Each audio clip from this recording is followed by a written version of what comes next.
Selamat pagi anak-anak. Ya, kita ketemu lagi dalam pembelajaran IPA. Materi kali ini kita akan membahas tentang sistem pencernaan pada manusia. Sebelum Ibu masuk kepada materi, Ibu akan bertanya terlebih dahulu.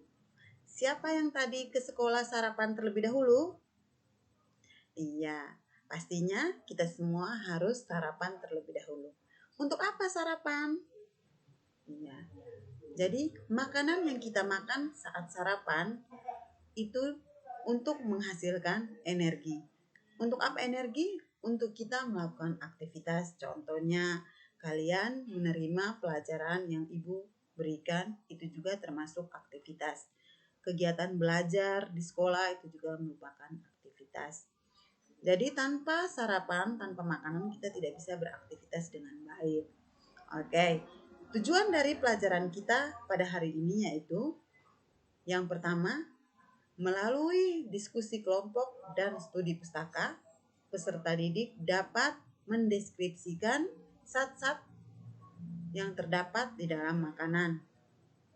Yang berikut, melalui percobaan, peserta didik dapat mendeskripsikan nutrisi yang terkandung di dalam zat-zat makanan tersebut. Dan yang ketiga, melalui studi pustaka dan diskusi kelompok, peserta didik dapat menjelaskan alat-alat pada sistem pencernaan pada manusia. Oke, sekarang kita masuk materi sistem pencernaan pada manusia. Yang pertama akan kita bahas yaitu zat-zat yang terkandung di dalam sistem pencernaan pada manusia. Zat yang pertama yaitu karbohidrat. Fungsi karbohidrat sebagai sumber energi bagi tubuh. Karbohidrat berasal dari makanan yaitu beras, jagung, gandum, dan sebagainya. Zat yang kedua yaitu protein. Fungsi protein sebagai komponen struktural dan fungsional. Komponen struktural yaitu pembangun tubuh dan pengganti sel-sel yang rusak. Sedangkan fungsi fungsional yaitu komponen proses biokimia sel. Sumber protein berasal dari protein hewani dan protein nabati. Protein hewani berasal dari daging, ikan, telur, dan keju. Protein nabati berasal dari kedelai, kacang tanah, dan sebagainya. Zat yang berikut yaitu lemak. Fungsi lemak yaitu sebagai cadangan energi, juga sebagai pelarut vitamin A, D, E, dan K. Lemak juga berasal dari lemak hewani dan lemak nabati. Lemak hewani berasal dari daging, mentega, susu, minyak ikan.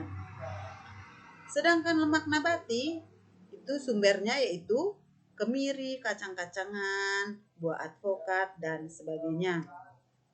Zat makanan yang berikut yaitu vitamin. Ya, vitamin berfungsi sebagai komponen organik enzim yang disebut koenzim. Vitamin ada yang larut dalam lemak dan ada yang larut dalam air.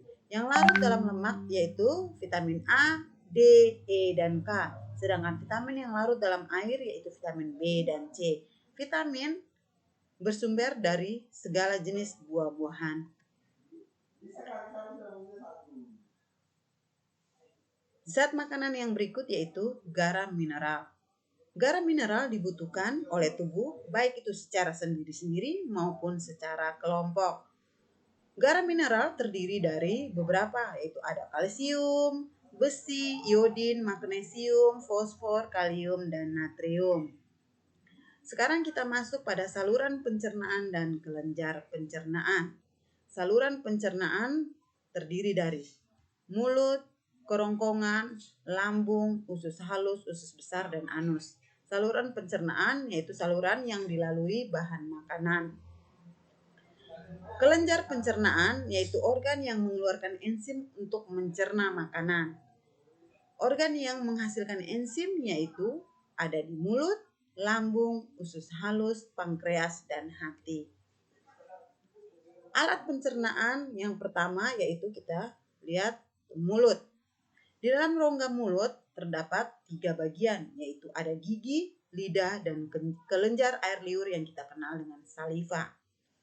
Di dalam mulut terjadi pencernaan mekanis, yaitu yang dilakukan oleh gigi, dan pencernaan kimiawi yang dilakukan atau yang dibantu oleh kelenjar air liur.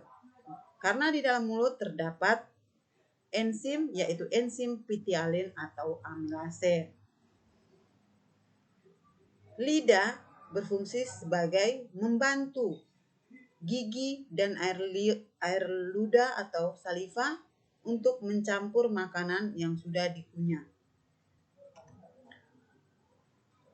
Alat atau organ pencernaan yang kedua yaitu faring dan esofagus. Faring merupakan saluran memanjang dari bagian belakang rongga mulut sampai ke permukaan tenggorokan. Kemudian esofagus berbentuk lurus, berotot lurik, dan berdinding tebal. Pada kerongkongan terdapat namanya gerak peristaltik, yaitu gerakan otot kerongkongan yang berkontraksi mendorong makanan masuk ke dalam lambung. Organ pencernaan yang berikut yaitu lambung. Otot lambung berkontraksi mengaduk-aduk bolus, memecahnya secara mekanis dan mencampurnya dengan getah lambung. Pada lambung terjadi 2 pencernaan juga, pencernaan mekanis dan pencernaan kimiawi. Pencernaan mekanis dilakukan oleh otot lambung, sedangkan pencernaan kimiawi dilakukan oleh enzim yang terdapat di lambung, antara lain asam hidroksida atau HCl, enzim pepsin, dan enzim renin. Organ pencernaan berikut yaitu usus halus. Pada bagian usus halus terdapat 3 bagian, yaitu yang pertama usus 12 jari yang kita kenal dengan duodenum, usus tengah atau jejunum, dan usus penyerapan atau ileum. Pada usus duodenum atau usus 12 jari itu terhubung dengan namanya pankreas dan empedu. Pada pankreas menghasilkan enzim amilase, tripsin, dan lipase yang membantu dalam proses pencernaan. Juga pada saluran empedu atau cairan empedu. Yang berikut pada usus halus, bagian usus halus yang disebut jejunum itu terjadi pencernaan makanan terakhir sebelum diserap, yaitu karbohidrat dipecah menjadi glukosa, protein dipecah menjadi asam amino, lemak dipecah menjadi asam lemak, dan gliserol, zat makanan yang sudah dapat diserap. Kemudian penyerapan makanan tersebut terjadi pada bagian usus halus yang kita kenal dengan ileum. Bagian organ pencernaan yang terakhir yaitu usus besar. Usus besar terdiri dari usus buntu yang kita kenal dengan appendix, bagian menaik ascending colon, bagian mendatar transverse colon, bagian menurun descending colon, dan terakhir anus. Pada usus besar terjadi pencernaan sisa-sisa makanan yang akan menjadi gas yang berbau yang kita sebut dengan feses. Feses disimpan di ujung usus besar yang disebut rektum dan akan dikeluarkan melalui anus. Oke. Yang terakhir kita lihat contoh-contoh soal, yaitu yang pertama, jelaskan enzim-enzim yang dihasilkan oleh pankreas. Itu ada enzim amilase, tripsin, dan lipase. Itu merupakan contoh soal. Soal yang akan kalian kerjakan yaitu ada di buku paket kalian. Selamat bekerja. Sampai ketemu minggu depan. Ibu tutup pelajaran kali ini. Selamat pagi semua. Salam sejahtera untuk kita semua.